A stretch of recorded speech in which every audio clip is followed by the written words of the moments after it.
आज बात कर लेते हैं आज ही की जो डेवलपमेंट हुई है। एक ऑलरेडी मामला जो चल रहा है जनरल फैज़ हमीद से मुतालिक, उसके हम्म। ऊपर आज आईएसपीआर की एक नई प्रेस रिलीज आई है जिसमें कि उन्होंने कहा है कि लेफ्टिनेंट जनरल फैज़ हमीद के फील्ड जनरल कोर्ट मार्शल की कार्रवाई के सिलसिले में 3 रिटायर्ड अफसरान भी फौजी नज्म ज़ब्त के खिलाफ अपने इकदाम की वजह से फौजी तहवील में हैं। हम्म। बाज़ रिटायर्ड अफसरान और उनके साथियों के खिलाफ मजीद तफ्तीश जारी है, जो सियासी मफादात की इमा पर और मिली भगत से अदम इस्तेहकाम को हवा दे रहे हैं। बहुत बड़ी यानी खबर है और देखिए प्रेस रिलीज इस पे जारी करना आईएसपीआर का ये बहुत सिग्निफिकेंट है। तो मैं समझता हूँ जितनी बात प्रेस रिलीज में आई है it's just tip of the iceberg. इसके पीछे इसके नीचे बहुत कुछ है। आपने इस हवाले से 2 दिन पहले एक खबर भी दी थी कि 52 अफराद का जो है वो ये मामला चल सकता है, उन तक जा सकता है। क्या ये तीन उन्हीं 52 की कड़ी में? जी, कड़ी उसी कड़ी में है, इसमें कोई शक नहीं है। और इनके अलावा भी इस कड़ी में बहुत सारे लोग हैं। अब जो खौफनाक बात है ना वो ये है कि देखें, लोग बात करते हैं, अब जनरल फैज़ जा चुके हैं, डीजीआईएसए रहे, कोर कमांडर पेशावर रहे, बहुत ताकतवर जनरल थे वो इस मुल्क के। उनकी मौजूदगी में लोग बात नहीं करते थे, अब जा रहे हैं, अब तो सारे बात करेंगे। लेकिन शुक्र है कि उस जब वो मौजूद था तब भी बात की, तब भी इनकार किया उसको। लेकिन आज मैं ये बात मज़ीद कुछ चीज़ें जो आ रही हैं सामने, वो ये वक्त है कहने का और कहना चाहिए। उसमें सबसे जो ख़तरनाक काम जनरल फैज़ ने किया वो ये था कि उसने आईएसआई के पैरेलल एक अपना एक सिस्टम बनाया। और वो सिस्टम नहीं उसको कहना चाहिए, उसको माफिया कहना चाहिए, जो आईएसआई का कवर लेके और इस पाक खाकी वर्दी का कवर लेके पूरे मुल्क में जराइम करता था। और उन्होंने एक एक्सटॉर्शन नेटवर्क बनाया हुआ था जिसको आप भत्ताखोरी कह लें। और ये भत्ताखोरी वो नहीं थी जो जिसका इल्ज़ाम एमक्यूएम पे कराची में लगाया जाता था कि वे छोटे छोटे दुकानदारों से जाके भत्ता लेते थे या मोबाइल फ़ोन चोरी कर लेते। पाकिस्तान के जितने बड़े बिजनेसमैन थे, इंडस्ट्रियलिस्ट थे, कोई इन्फ्लुएंशियल थे, कोई भी किसी भी तरीके से जिसके पास पैसा था, इन लोगों ने उसको टारगेट किया, उसको अगवा किया, उसको सरकार के जो इदारे हैं जिसमें आईएससी शामिल है उसके रिसोर्सेज इस्तेमाल किए, कई जगहों पे रेंजर्स के रिसोर्सेज इस्तेमाल किए, अपना नाम अपना ओहदा उसका इस्तेमाल किया और जालिमाना इस्तेमाल किया और उन लोगों से अरबों रुपया बटोरा। और वो पैसे इस वक्त बहुत सारा पैसा उसमें से बाहर जा चुका है और बहुत सारा यहाँ है। ये जो पकड़े जा रहे हैं ना ये लोग, ये इसीलिए पकड़े जा रहे हैं और अभी और लोग भी गिरफ्त में आएंगे। आपका भी ये जो जिक्र किया है, जिन तीन का आपने प्रेस रिलीज में नाम लिया है, जनरल फैज का तो सबके सामने आ गया है ना कि वो गैंग लीडर था इस सारे पैरेलल सिस्टम का। लेकिन ये जो ब्रिगेडियर नईम फ़खर हैं और ब्रिगेडियर गफ़ार हैं, ये जनरल फैज के ख़ास आदमी थे और ये तो आज प्रेस रिलीज से भी साबित हो गया। आपको मैं याद करवाऊं, ब्रिगेडियर नईम फ़खर वो शख्स हैं जिसने आज़ाद जम्मू कश्मीर के वज़ीर आज़म सरदार तनवीर, जब वो वज़ीर आज़म बने तो उस वक्त मीडिया में ये बात आई कि उन्होंने अरबों रुपया रिश्वत दी है आज़ाद कश्मीर का वज़ीर आज़म बनने के लिए। और उस स्कैंडल में जो ब्रिगेडियर फंसा और फिर जिसकी ट्रांसफ़र हुई वहाँ से कश्मीर से, वो यही ब्रिगेडियर नईम था। 40 करोड़ गालिबन एक फिगर भी आया था जो नई उन्होंने। अरबों में फिगर आया था वो। 40 करोड़ तो एक किस्त हो सकती है, अरबों का फिगर आया था, बिलियंस ऑफ रुपीस का। सिर्फ एक मैं आपको एग्जांपल दे रहा हूं। और ये जो दूसरे ब्रिगेडियर गफार हैं, ये इसका नाम आप लोगों ने पहली बार सुना होगा, लेकिन इसका नाम मैं आपको सुनवाता हूं।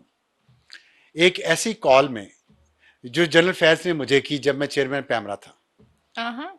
और जनरल फैज किस तरह हुक्म दिया करते थे, किस तरह पूरा मुल्क चलाया करते थे, किस तरह पाकिस्तान की पार्लियामेंट को चला रहे थे, किस तरह पाकिस्तान की जुडिशरी को चला रहे थे, किस तरह पाकिस्तान के मीडिया को चला रहे थे, किस तरह लोगों से लूटमार कर रहे थे। ये एक कॉल सुनिएगा और आप बताइएगा कि इसमें क्या क्या है। और ये एक सिर्फ वो कहते हैं ना, देग में से एक दाना आप उठा के चखें तो आपको पता चल जाता है देग गली हुई है कि नहीं। तो सुने इस कॉल में कि वो उस वक्त के चेयरमैन पैमरा को ये तो फिर आप हमें फौरन से पहले सुनाएं बल्कि। आईएसआई के जो जनरल फैज थे वो हाँ। क्या फरमा रहे थे। और ये वो कॉल नहीं है जो मैं पहले सुनवा चुका हूं, जिसमें मुझे धमकियां दी गई थी, जिसमें मुझे कुचलने का कहा गया था, गाड़ी के नीचे एक्सीडेंट होने का कहा गया था, मार डालने का कहा गया था। ये वो वाली कॉल नहीं है, ये कोई और कॉल है, और ये बहुत अहम कॉल है। सुनिएगा आप, मुझे अभी ये किसी ने भेजी है। कैसे हैं आप? खैरियत से? खैरियत से, आप सुनाएं। मैं ठीक हूँ, आपकी दुआएं। आप हमें बिल्कुल लिफ्ट नहीं कराते हैं, पता नहीं क्या चक्कर है। कमाल हम तो कोशिश कर चुके हैं। कमाल करते हैं, सारी लिफ्ट आपके लिए। नहीं सही कहा, मैं तो गिला कर रहा हूँ। अच्छा, गिला कर रहे हैं? नहीं कि क्या हुआ ऐसा? चलो, मैं वो ब्रिगेडियर साहब है हमारा, मैं उसको भेजूंगा। एक काम है, वो 2 पुराने चैनल का लाइसेंस वो हमने उसको किया था, बेचे थे, तो उनको लाइसेंस फंसे हुए हैं। वो तो जरा आप एक स्पेशल मेहरबानी करवा दें। कौन से वाले? वो आएगा, आपको डिटेल मुझे भी नहीं पता, वो बताएगा आपको। अच्छा, मुझे तो आपने पहले कभी नहीं इसका कुछ कहा।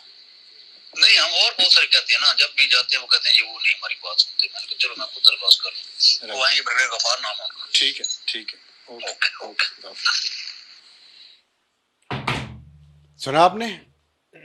हम आपको बहुत सारे काम कहते हैं, चेयरमैन पैमरा को जनरल फैज कह रहा है, हम आपको बहुत सारे काम कहते हैं और आप काम नहीं करते। मेरा सवाल यह है, किस आइन और किस कानून के तहत जनरल फैज चेयरमैन पैमरा को फोन करके ये कह रहा था कि आप हमारे काम नहीं करते? क्यों करूं काम उनके गैर आईनी और गैर कानूनी? सर, आइन और कानून तो वो बना रहे थे ना उस टाइम पे, वो उसको डिफाइन भी कर रहे थे, वो खुद ही आइन भी थे, कानून भी थे, स्टेट भी थे। लेकिन ये देखें, ये गलत फहमी होती है किसी की भी। आइन और कानून एक इंसान नहीं होता, पूरा निज़ाम होता है, और आइन लिखा हुआ है, आइन में हर शख्स का काम भी लिखा हुआ है। जनरल फैज का मैं आपको ये बता रहा था नेटवर्क कैसे काम कर रहा था। ये ब्रिगेडियर गफार का आपने नाम सुना? मैंने भी उस वक्त पहली बार ये नाम सुना था। और ये ब्रिगेडियर गफार कौन से टीवी चैनल लाइसेंस किसके बिकवा रहा था, और किस तरह मीडिया को कैप्चर किया गया था, किस तरह स्मगलिंग का पैसा मीडिया में लगाया गया, किस तरह मीडिया के एंकर्स खरीदे गए, किस तरह यूट्यूबर्स पैदा किए गए, और ये मीडिया को पैमरा के जरिए इन्फ्लुएंस करने की ये कोशिशें थी जिसमें मैं रुकावट था। तो ये तो सर एक पूरा इदारा था ना जो इस तरह से काम कर रहा था। एक इंडिविजुअल इतना ताकतवर तो नहीं हो सकता। अगर सिर्फ ये कहें कि जनरल फैज या उनके 52 लोग या जो भी इतने इन्फ्लुएंशियल हो गए, इदारे से बढ़ गए। आपसे कल भी एक बात हुई थी, आप जिस जनरेशन से ताल्लुक रखती हैं ना, वो जनरेशन अक्लमंद तो बहुत है, लेकिन उसके पास तजर्बा नहीं है।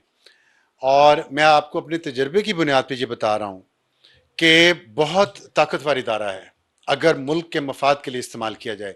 लेकिन वहाँ जब कोई ऐसा शख्स आके बैठ जाए जिसके ज़ाती मकासद हों, ज़ाती मफाद हो, ग्रोही मकासद हो, मैंने कहा है ना कि उसने एक पूरा गैंग बनाया हुआ था। नेटवर्क कहना भी बड़ा काबिल इज्जत नाम है। जनरल फैज ने गैंग बनाया हुआ था, उस गैंग के जरिए वो हर चीज़ को उसने कब्जा किया हुआ था इस मुल्क की। और आप देखें कि मैं आपको बता रहा था कि मीडिया पे उन्होंने इन्फ्लुएंस कैसे किया। मैं मीडिया की बात इसलिए बार बार करता हूं कि इस वक्त इस मुल्क में जो नफरत है, जो स्टैब्लिशमेंट के अंदर तकसीम है, जो जुडिशरी के अंदर तकसीम है, खतरनाक हद तक जो लोगों के जहन को इन्फ्लुएंस किया गया है, वो मीडिया के जरिए किया गया। मीडिया के टीवी चैनल्स खरीदे जा रहे थे, बेचे जा रहे थे, ये उसका सबूत है। और सिर्फ मीडिया के नहीं, अगर मैं रुकावट था तो मुझे जहर देने की भी कोशिश हुई, और अगर उसमें मैं उनकी बात नहीं मानता था, जो भी वो काम कहते थे, तो आप देख लें किस किस तरीके से वो मुझे इन्फ्लुएंस कर रहे थे। लोगों को भेजते थे मेरे पास, और फिर इन लाइसेंस के लिए उनका क्या काम था कि लाइसेंस खरीदें या लाइसेंस बेचें। और फिर इसके बाद सवाल है एक छोटा सा मेरा, मैं अगर ये बात अगर पूरी कर लूं, उसमें डीटीएच की भी बात आएगी। डीटीएच के 3 लाइसेंसेस पैमरा ने जारी किए, और उसकी वजह से इस मुल्क में मीडिया में इनकलाब आ जाता, हज़ारों नई नौकरियां पैदा होती। पाकिस्तान पाकसेट प्रोग्राम है, वो पूरा एक प्रोग्राम उस पर डिपेंड करता था, पाकिस्तान के सैटेलाइट का प्रोग्राम, उन डीटीएच के लाइसेंसेस पे। उन डीटीएच के लाइसेंसेस अगर जारी होते तो पाकसेट के पास हर साल करोड़ों डॉलर का रेवेन्यू आता, जिससे आप अपना पूरा पाकिस्तान का सैटेलाइट प्रोग्राम अपने पांव पे खड़ा हो जाता। उसको तबाह किया गया।